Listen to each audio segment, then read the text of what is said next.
do gostoso, nós gostamos do fácil, nós queremos o agradável. Não! Aqui é Romanos capítulo 9, ora e não pela misericórdia do Senhor, que apresenteis o vosso corpo como sacrifício vivo. É apresentar o corpo como sacrifício. É você se meter na cruz e falar, não vivo mais eu, mas Cristo vive em mim. Gálatas capítulo 2, versículo 20. E quem está na cruz, quem está morto? Não é ele que escolhe qual é a forma que vai usar para poder agradar a Deus. Aqui é catalisar o movimento para fazer impactar gerações. E para ver impactar gerações, não geração. Para impactar gerações, certamente nós temos que optar também pela oração, pela madrugada. Assim como Abraão optou pela oração, pela madrugada, no livro de Gênesis, capítulo 40, versículo 20, a Bíblia diz que Abraão se levantava de madrugada para poder orar. A Bíblia diz no livro de Gênesis, capítulo 24, versículo 4, que Moisés edificou o altar do Senhor no pé do monte de madrugadas. A Bíblia diz no livro de Josué, capítulo 6, versículo 15, que Josué e os demais rodearam a cidade de Jericó de madrugada para poder cair. Se nós queremos catalisar o movimento, devemos acordar de madrugadas, porque esta lei não é uma lei para impactar geração, é para impactar gerações. Aleluia! Devemos nos levantar. A Bíblia diz em Provérbios capítulo 8, versículo 17: eu amo os que me amam, os que de madrugada me buscam, me acham. Marcos capítulo 1, versículo 35, Jesus se levantava de madrugada para poder falar com o Pai. A Bíblia diz no livro de Lucas capítulo 22, versículo 44, que Jesus Cristo dobrava o joelho. Quanto mais a ele sentia, mais orava. A Bíblia diz que ele orou até o suor se transformar em gota de sangue. Por quê?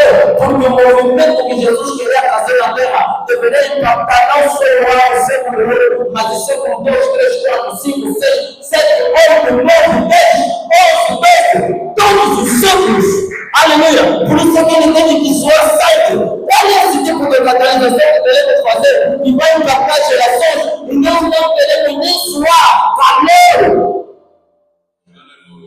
Aleluia! Existe necessidade de nós nos entregarmos a Deus. Por isso que a Bíblia diz em Marcos capítulo 12, versículo 33, amor a Deus de todo o coração, alma, com todas as suas forças e com todo o meu entendimento. Aleluia! Para Deus catalisar o movimento, para impactar gerações. É necessário que o amor por Deus seja de todas as forças. É necessário que o amor por Deus seja com todo o entendimento. É necessário que o amor por Deus seja com toda a nossa alma.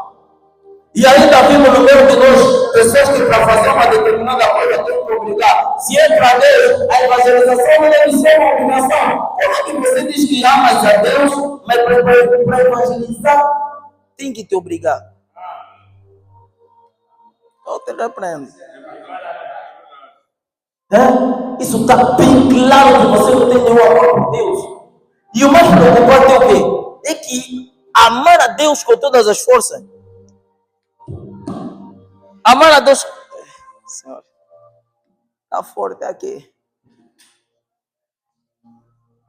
Aleluia, está forte.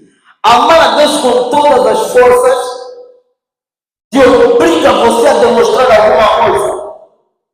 Alguém entende o que eu estou a falar? Amar a Deus com todas as forças te obriga você a demonstrar alguma coisa. João capítulo 3, versículo 16. Porque Deus amou o mundo de tal maneira que deu o seu filho. Deus, quando amou, entregou o seu filho. Ação. Como é que nós vamos falar que amamos a Deus com todas as forças, com todo o entendimento e com nossa alma? E nós não damos nada. Só que o mais preocupante é que esse mandamento é o maior de todos os mandamentos. Amar a Deus. Jesus Cristo ele disse no livro de João capítulo 14, versículo 12, no livro de João capítulo de número 15, versículo 14, se vocês me amarem, vão guardar os meus mandamentos. Jesus disse, vós sereis meus amigos, se guardarem o quê? O meu mandamento. E o maior mandamento que Jesus deixou é amar a Deus. Mas não se ama a Deus. Nós estamos a fazer a obra de Deus de está a orar em línguas sul-americanas.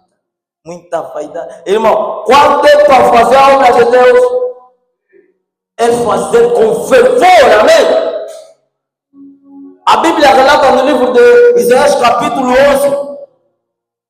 A Bíblia diz que todo aquele que serve a Deus é acompanhado do seu Espírito. E um dos espíritos que acompanha as pessoas não é espírito de temor. Por isso é que quando o apóstolo Paulo estava a mandar carta para Timóteo, ele disse: porque Deus não nos deu o espírito de temor, o espírito de ousadia que nós recebemos de Deus. A Bíblia relata no livro de Atos, capítulo 4, versículo 31, que os discípulos estavam se amedrontados para não pregar em nome de Jesus. E eles ficaram em oração. Quando ficaram em oração, falaram: Senhor, nós estamos achando de quando pregar a tua palavra, nos dê ousadia para poder pregar. A Bíblia diz: enquanto eles fizeram essa oração, o lugar onde eles estavam começando a tremer, e foram novamente cheios do Espírito Santo e começaram a pregar com muita autoridade, com muita ousadia. É isso que acontece, amado. Fazer a obra de Deus, não relaxadamente. Medimos esforços às madrugadas. Eu vou dormir mais um pouco.